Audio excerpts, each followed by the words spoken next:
दोस्तों, dividend stock से क्या घर खर्चा चल सकता है? यानी कि क्या आप बिना जॉब के मंथली 20,000 से 25,000 तक की कमाई कर सकते हो? तो अगर आप भी पैसिव इनकम के सपने देख रहे हैं तो आज हम इस वीडियो में रियलिटी चेक करने वाले हैं नंबर्स के साथ। तो वीडियो को यहाँ पे पूरा देखिए और स्टॉक मार्केट इन्वेस्टमेंट के बारे में कुछ नया सीखिए।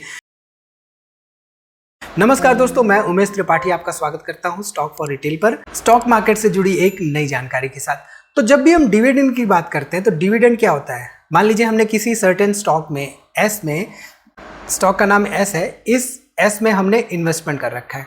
मान लीजिए इस एस कंपनी के हमने हजार स्टॉक्स जो है बाई कर रखे हैं।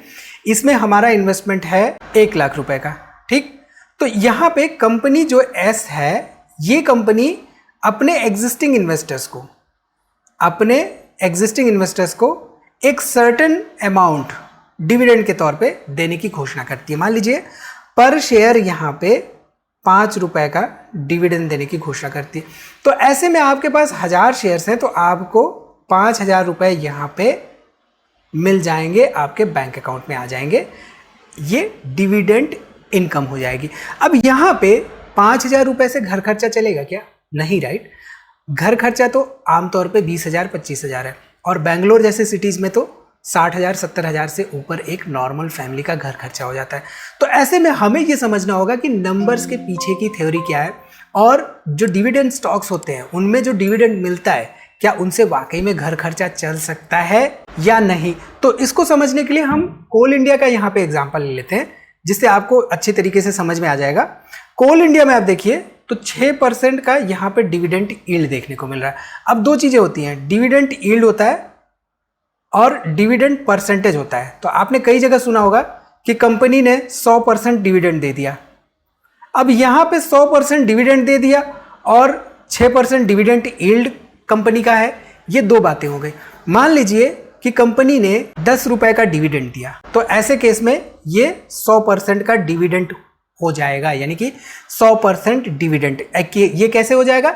ये कैलकुलेट होता है आपके कंपनी के स्टॉक के फेस वैल्यू के ऊपर। तो फेस वैल्यू भी यहाँ पे 10 का है, कंपनी ने डिविडेंड भी 10 रुपए का दिया, तो यहाँ पे ऐसे में डिविडेंड परसेंटेज निकल के आएगा 100%। लेकिन कंपनी ने पिछले साल कितने डिविडेंड दिए टोटल, इन टोटल। अब डिविडेंड परसेंटेज हमने निकाल लिया, डिविडेंड यील्ड कैसे निकालते हैं वो देख लेते हैं। तो मान लीजिए कंपनी का स्टॉक प्राइस यहाँ पे करेंटली 500 का चल रहा है और कंपनी ने पिछले साल 10 रुपए का डिविडेंड दिया था पर शेयर। तो ऐसे में ये जो 10 रुपए है, राइट, इसको हम डिवाइड करेंगे करंट मार्केट प्राइस से, यानी कि 500 से, और परसेंटेज के लिए हम मल्टीप्लाई करेंगे यहाँ पे 100 से। तो यहाँ पे टोटल 2% का डिविडेंड यील्ड निकल के आया इस पर्टिकुलर कंपनी का। ठीक है, डिविडेंड यील्ड क्या होता है ये आपने समझ लिया, राइट। अब सिंपल सी लैंग्वेज में आपको समझा देता हूं, एक लेमैन लैंग्वेज में, जिससे कि आपको क्लियरली समझ में आ जाएगा। ये जो डिविडेंड यील्ड होता है इसको हम एक एज ए इंटरेस्ट मान सकते हैं, जो बैंक आपको इंटरेस्ट देती है, राइट। मान लीजिए आपका बैंक है SBI में तो वहां पे 2-3% इंटरेस्ट मिलता है, लेकिन IDFC फर्स्ट में तो वहां पे 6-7% इंटरेस्ट मिलता है। मान लीजिए फ्लैट 7%। तो वो जो 7% है, राइट, वो आपका एक्स्ट्रा इनकम है on the money that you have put in the bank. मान लीजिए आपने 1 लाख रुपए रखे हैं तो आपको वहां पे 7,000 रुपए बैंक ने दिया 7% इंटरेस्ट के हिसाब से।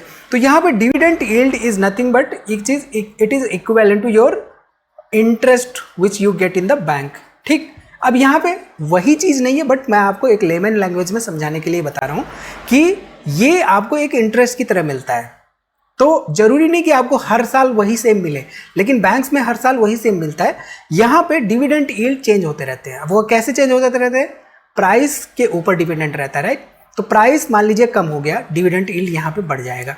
प्राइस ज्यादा हो गया तो डिविडेंड यील्ड कम हो जाएगा।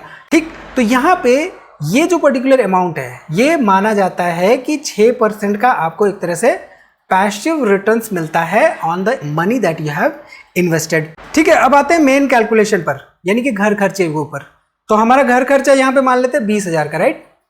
तो 20,000 पर मंथ का मतलब है एक साल में कितना हुआ? 2,40,000, राइट।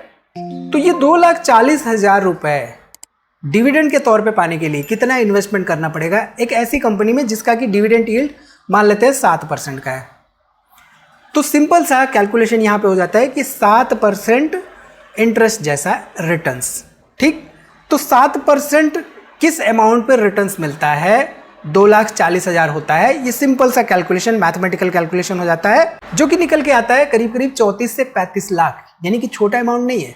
35 लाख रुपए के इन्वेस्टमेंट पे 7% डिविडेंड की यील्ड के हिसाब से 20,000 रुपए पर मंथ। अब 50,000 रुपए पर मंथ चाहिए तो ये 85 लाख का इन्वेस्टमेंट। सिंपल सा इन्वेस्टमेंट अमाउंट यहाँ पे बहुत बड़ा देखने को मिल रहा है। तो ऐसा नहीं है कि आपने 50,000 रुपए इन्वेस्टमेंट किया और आपको हर महीने घर खर्चे मिल जा रहे हैं डिविडेंड से, ठीक है। इसके साथ ही साथ जैसा कि हमने आपको बताया, डिविडेंड इनकम जो होती है वो गारंटीड नहीं होती है, यानी कि कंपनी कभी भी अपना मैनेजमेंट डिसीजन ले सकता है कि भाई अब हमें डिविडेंड देना ही नहीं है।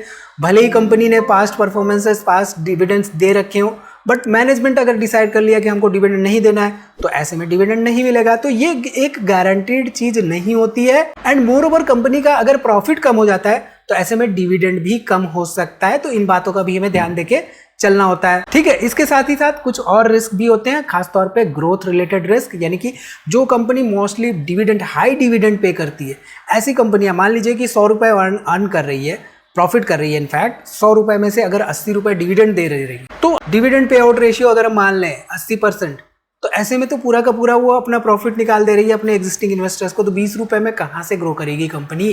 तो हाई डिविडेंड यील्ड माने स्लो ग्रोथ भी हो सकता है। सो डिविडेंड इन्वेस्टिंग के लिए एक स्टॉक पर निर्भर रहना, यानी कि एक ही स्टॉक में 85 लाख 1 करोड़ 2 करोड़ इन्वेस्टमेंट कर देना रिस्की हो सकता है। इस बात का हमें ध्यान देके चलना चाहिए। तो यहाँ पे अप्रोच क्या होनी चाहिए डिविडेंड इन्वेस्टिंग से घर खर्चे के लिए? अब घर खर्चा का मतलब यहाँ पे ये नहीं कि आपको गारंटीड यहाँ पे मिलेंगे। स्मार्ट अप्रोच यहाँ पे होनी चाहिए। मल्टीपल डिविडेंड स्टॉक्स का पोर्टफोलियो होना चाहिए, डिफरेंट सेक्टर्स के होने चाहिए एंड ग्रेजुअली बिल्ड करने चाहिए। खास तौर पे डिविडेंड पेइंग स्टॉक में अगर गिरावट हो तो वहां पे नंबर ऑफ शेयर्स इंक्रीज होने के चांसेस ज्यादा रहते हैं। तो उसी सवाल पे फिर आते हैं कि क्या dividend yield, high dividend yield से घर खर्चा चल सकता है? तो सिंपल सा जवाब है हाँ, लेकिन जैसा कि हमने देखा कैपिटल वहां पे बड़ा हो तब। सो आई थिंक यहां से आपको क्लियरली समझ में आ गया होगा कि डिविडेंड इन्वेस्टिंग से क्या घर खर्चा वाकई में चल सकता है या नहीं। तो वीडियो अगर आपको पसंद आई हो तो लाइक जरूर से जरूर करिए। वीडियो में के दौरान आपको कोई भी सवाल हो तो कमेंट जरूर करिए। वीडियो को दोस्तों में शेयर करना ना भूलिए। मिलते हैं अगली वीडियो में एक नई जानकारी के साथ। तब तक आप हमारी दूसरी वीडियोस देखते रहिए।